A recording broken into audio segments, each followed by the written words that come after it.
in people's lives, there's only maybe a half dozen, 7, 8 categories that really matter. Most people, they major in minor things. They focus on stuff that doesn't matter. They know more about this celebrity going in and out of rehab than they do about their own personal development.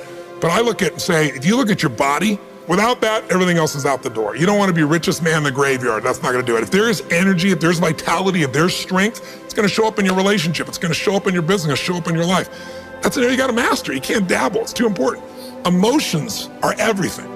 I mean, you got a ton of money, you got everybody loves you, and your primary emotions are pissed off and frustrated, then your life's pissed off and frustrated. It doesn't matter if you got $1 billion or 1 million people loving you, your life is not great. Relationships, intimate relationships especially. It's where the most juice in life comes from. It's where the most pain comes from most people. It's worth mastering instead of dabbling. Really looking at what are you going to do with your time and mastering your time. Instead of having a checklist, you cross it all off. You can mistake movement for achievement. I want to squeeze out of that time what matters, that creates value for me and for everyone I care about and love.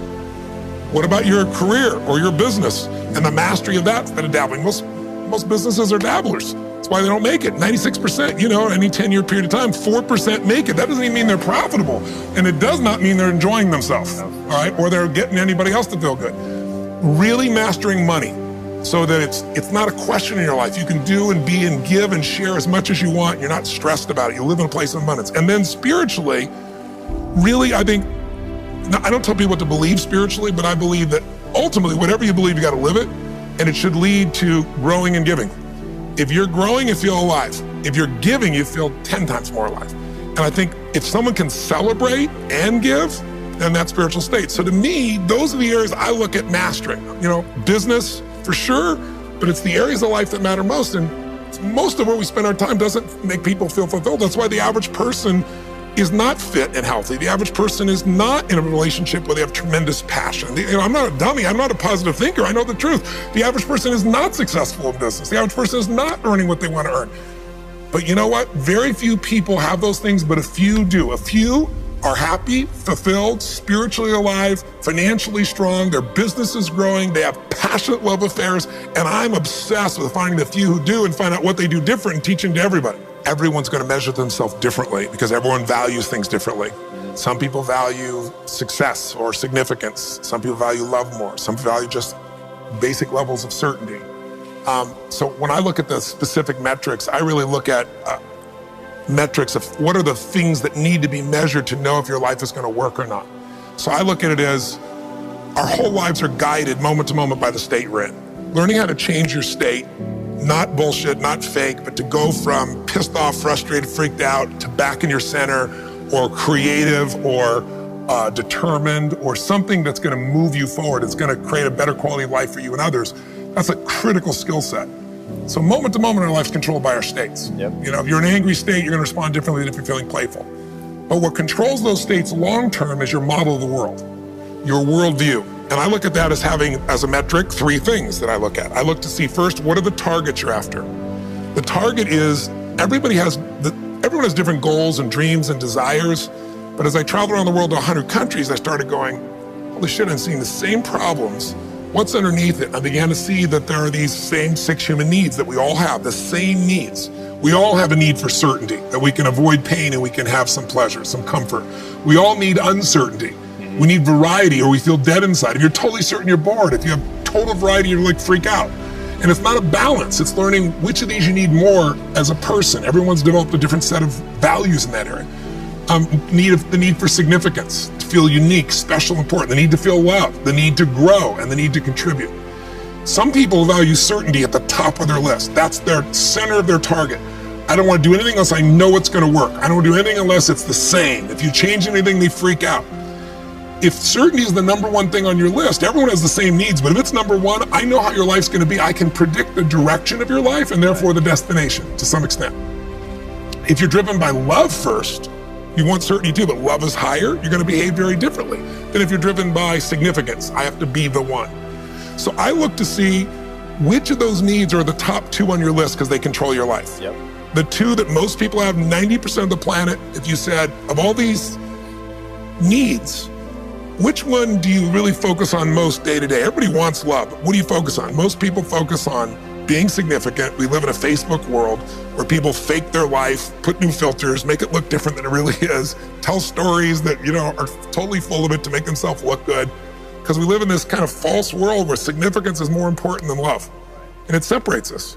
And the other one that we see most often is certainty. People want to be certain before they can do something. You couldn't have started a business like you had if you were absolutely certain before you started. You can never build a business with that. You can never build a great relationship, because if it's based on certainty, then everybody's got to stay the same and never change, which means you're never going to grow, which means you're going to be miserable. Right. So my metrics are, I want to find out what's driving you. And I want to see, is it healthy or unhealthy? You can have two people be driven by significance, though, and do it with a different set of rules. That's the second piece I measure. The beliefs or rules of how to fulfill that target. But I want to be more clear about something. An extraordinary life is life on your terms, and there's two parts. Part one to have an extraordinary life is mastering the skill of the science of achievement. How do I take what I envision and make it real? And how do I do that quicker, faster, better, easier? The ability to manifest what you come up with and make it real, like you've done with your company, yes, that's a skill set. I spend an unbelievable amount of time helping people do it faster, quicker, better, showing them the shortcuts, teaching them the strategies, modeling what works so you can save yourself a decade. But I would submit to you that having done this for 38 years with, 50 million people at this stage, I can tell you that the science of achievement, there are a lot of people that are damn good at that, and they still don't have an extraordinary life. They have an extraordinary life. You see it as extraordinary, but I get the phone call from the multi-billionaire who tells me he wants to do this thing on his business, but what he really find out is he's miserable as hell, and he's hoping somehow I'm going to rub off on him on that side too. Right. And so I give him what he asked for, the change in his business, but I also give him what he needs, which is the change inside of him.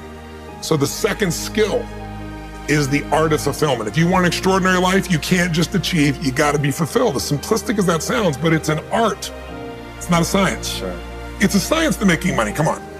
Any age, any color, any background, any gender, if you do these things, you'll have an abundance of money. You do these things, you're gonna have too much month at the end of the money. You're gonna have financial stress, right? Body. Everyone's biochemically different, but you and I both know there's fundamental rules, laws. There's a science to the body. You violate that science, you're gonna have dis-ease, you're gonna have low energy. You align with that, you're gonna have an abundance of energy. It's gonna affect everything in your life. It's a science. Fulfillment's not like that. Fulfillment is as different as our human beings. You wanna know what God or the universe likes? Look at the jungle, look at the forest. Right. It's diverse, right? So most people think, well, I wanna get that, because they've been modeling somebody else, and that might work on how to achieve something. It'll never work for what to fulfill you. How many people you know, like you, got what you thought you wanted and you weren't fulfilled? Right. And that, I always tell people, success without fulfillment is the ultimate failure. The ultimate failure. Because if you go at something and you fail and you're an achiever, you don't fail. You go, I learned something, I'll just try something else. Right. I'm gonna still get there. But when you succeed and you're not happy. So a perfect example of this, I mentioned in the seminar you were there because it hit me about a year and a month ago, we lost what I consider a national treasure, Robin Williams. And I asked people, how many of you love Robin Williams? Everybody raising their hand all around the world, right? He made people laugh, people were touched by him. So how good was he at the science of achievement?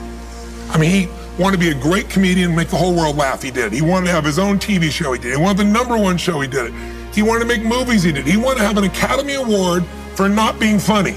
Dramatic, and he did it, right? He did it, yeah. He said he wanted a beautiful family. He achieved everything, and he hung himself. That's crazy. And I know recently someone's saying, well, he had dementia, he had drug abuse, he had alcohol abuse most of his life because he made everybody happy but whom? Himself.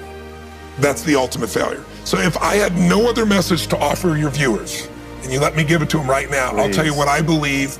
I believe our lives are controlled by one force, decisions. I certainly believe in force greater than myself, call it God if you will, grace, whatever you want to call it, the universe. But I also believe it gives us choices. And the decisions we make control us much more than the conditions we meet. It's not the conditions, it's your decisions. Decisions of what to believe, decisions what to do, decisions what to give. I say to people, think about, look back 10 years ago, 5 years ago, 15 years ago, and think of a decision you made. That if you would have made a different decision, you'd have a totally different life today. Better or worse, I don't know, but totally different. The most important decision you can make above any on the face of the earth is deciding that no matter what happens in your life, no matter what happens, you're gonna live in a beautiful state. The decision to say, I am not going to suffer. That if suffering arises, pain's one thing, suffering's another. Suffering is when you're like, suffering could be worry, it could be anger, it could be frustration. It's anything that takes you out of a beautiful state. And here's what people don't get. You can end suffering by stop focusing on yourself and focus on something you want to serve greater than yourself. Your children, your wife, your mission, your life. You can get out of it in an instant because the nature of the human mind is to constantly compare things. Your mind, your brain is a 2 million year old device, and it is not designed to make you happy. It's designed to make you, it's designed to make you survive. Right. And that's why it's always looking for what's wrong. But it used to be what's wrong, a saber-toothed tiger, so I can protect myself. Now people are worried about what people think about them, or do they have enough money? When 2/3 of the planet lives on $2 a day, and you're making $38,000, you're rich. The poorest of the poor in our country are considered rich. That's not, I'm not saying they should stay that way. Right. But you can only build on success. My goal would have you consider something. Life is short. We don't know how short it's going to be. But if you only had a week to live, I bet you wouldn't allow yourself to suffer over a little crap that makes you crazy normally. I think you would probably spend time with those you love. You would do what you love. You'd take awe in a sunset. You'd smell the air. You would take in everything in those final moments that you possibly do. So my thing is, why wait? Right. Why wait? Why not just decide that if I start to suffer, I know the solution, because suffering is me obsessing about me. You might say, it's not me, I'm worried about my kids because they're not doing well. No, you're worried that you haven't done enough for your kids. It's about you still, right? Yes. You know, you're worried about what was done or what you should have done or what shouldn't have done. And you can end that in an instant by becoming aware of it and saying, I have made the most important decision of all. Right. I'm gonna live in a beautiful state. Because here's what's gonna happen. Anybody watching, you may lose a family member, you probably will. Somebody may get cancer. Your business may, the government might change the rules. They might change things radically that you can't even do anything about it. You might go bankrupt. You might get divorced. I'm not saying anybody will, but no one knows what's gonna really happen in your life. Life's full of uncertainty, but here's what you can know. You can decide no matter what happens, you could have a great time. If somebody like Viktor Frankl can be locked up in Auschwitz and come out of that and experience finding joy in the middle of Auschwitz, then human beings have a capacity they've undersold themselves on. We think that the outside world determines how we feel. If people have to behave a certain way, if your husband or your wife or your kids or your coworkers or whoever, your boss, has to behave a certain way for you to be happy, and if they don't, you're unhappy, then you're always gonna be unhappy, because the more people around you, the more they're gonna change that, because they're all human, right? My invitation is, as great as it is to achieve, more important to enjoy. Right. And if you can enjoy every moment in that state, when you're feeling loving and playful and passionate and curious and awe, you treat other people 100 times better than when you're feeling frustrated, pissed off, overwhelmed, worried, stressed, or feeling sorry for yourself. Right. You're gonna be a better parent, you're gonna be a better lover, you're gonna be a better business person, you're gonna have a better life. So my soliloquy is, decide. Decide today. And actually say, what if I cut it off? What if I said, I'm not willing to settle and I'm just gonna live in a beautiful state? Doesn't mean you won't feel bad, it doesn't mean you won't stay there. You instantly change. But what the hell is success? It's hitting an expectation.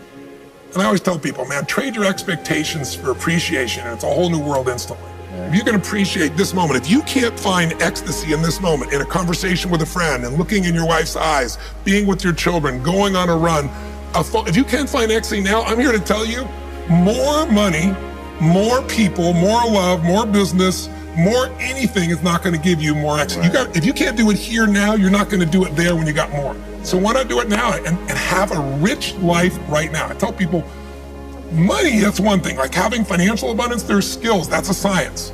But wealth, it's a decision. It's like you can be wealthy right now. I live in Fiji a good portion of the time. There are these villagers there. They're the richest people I know. They're happy, they laugh, they love, they don't give a damn about the economics. Other people say they're poor. When I first went there, I was trying to do things for them. They're like, what are you talking about? I'm so happy. Wealthy people come over from the United States and they go travel around and try to figure out what to do, and they're gonna spend 9 years to do this and this and this so they can finally sit down and be happy. And the Fijian guy goes, why don't you sit on the beach right now, dude, and experience it? Why spend the 9 years? Why not have it now? That's my invitation.